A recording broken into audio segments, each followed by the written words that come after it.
On se retrouve aujourd'hui pour des automatismes, à savoir comment résoudre une inéquation du premier degré. Alors, d'abord, quelques petits rappels concernant les interventions lorsqu'on a une inégalité. Une inégalité ne change pas de sens si on ajoute ou retranche un même nombre dans chaque membre. Cela signifie quoi? Ça signifie que si j'ai 5x plus 2 plus grand que 4, l'inéquation ne changera pas si j'ajoute moins 2 à chacun des membres de l'inégalité. Ce qui nous ramène à 5x plus grand que 2. La phrase suivante est on multiplie ou on divise chaque nombre par un même nombre strictement positif, l'inégalité ne change pas non plus. Cela signifie quoi? Si je continue avec mon exemple, si à chaque membre ici, je divise par 5, qui est un nombre positif, l'inégalité ne change pas.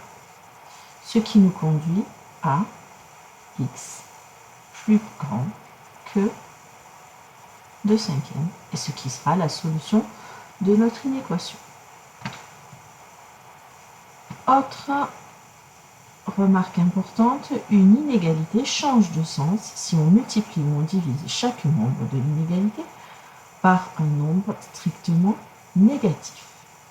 Cela signifie quoi?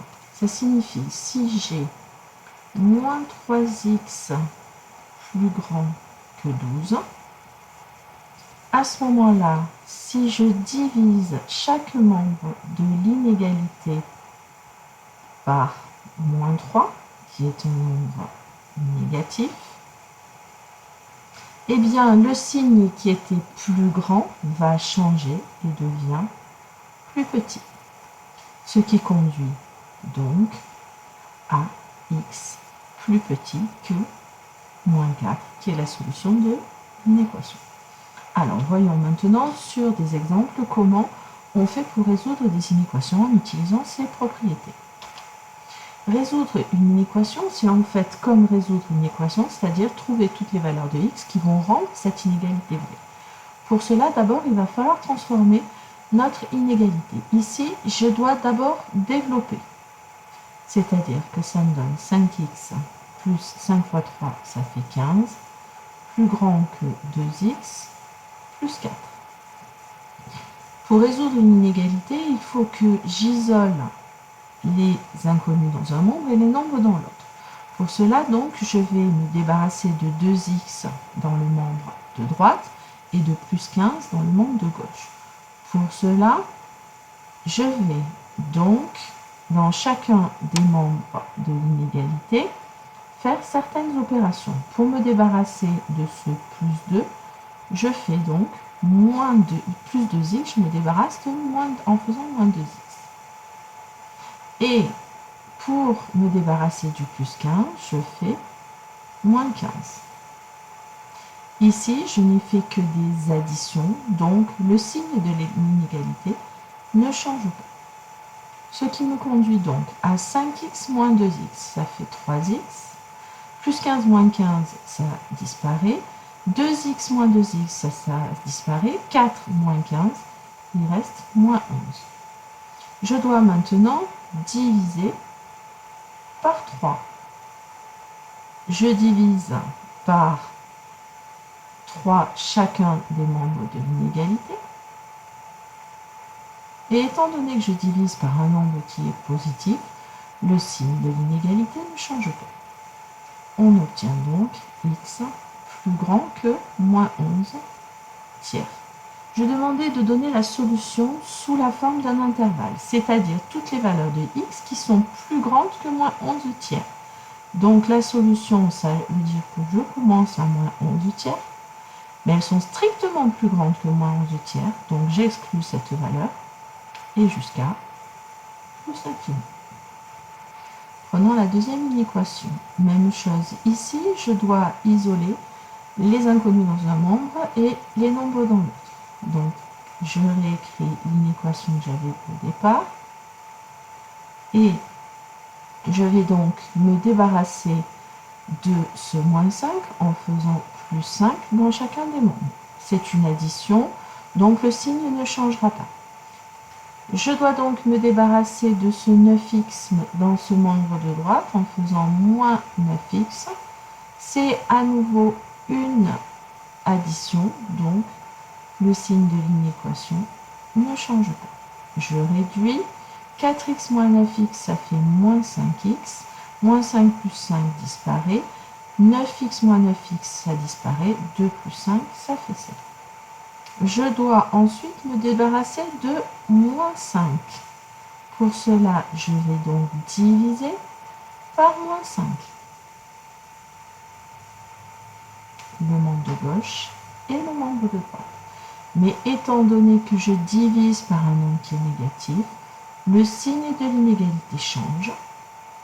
Et donc, j'obtiens x inférieur ou égal à moins 7 cinquièmes.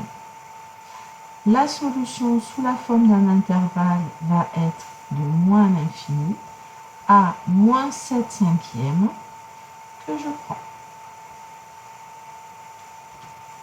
Encore deux petites inéquations pour s'entraîner. 5x moins 4 supérieur ou égal à 8x plus 7. Donc, je réécris ce que j'avais.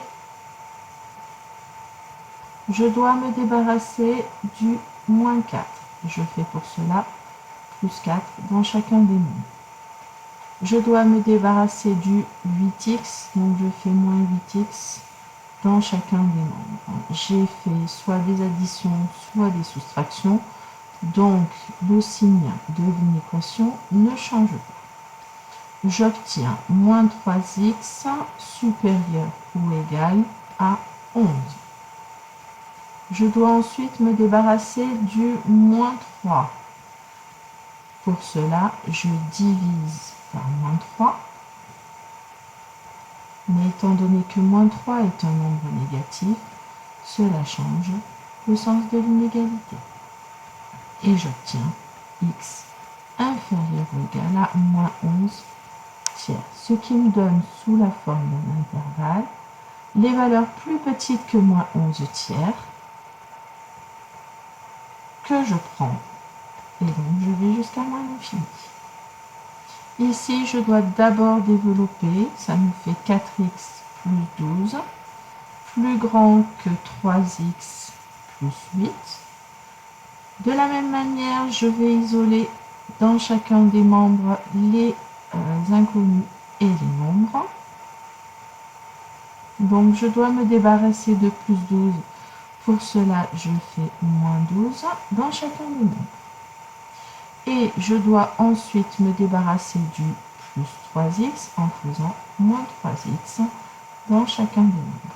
Je n'ai fait que des additions ou des soustractions, donc le signe de l'inégalité ne change pas. Je poursuis en réduisant. 4x moins 3x, ça fait x plus grand que moins 4. Et donc la solution, c'est des valeurs de x plus grandes que moins 4, donc moins 4 que j'exclus, puisque c'est strictement plus grand, jusqu'à plus l'infini. Voilà, j'espère que cette vidéo vous aura mieux permis de comprendre comment on résout des inéquations du premier degré. N'hésitez pas à me poser des questions en classe si vous avez encore des questions.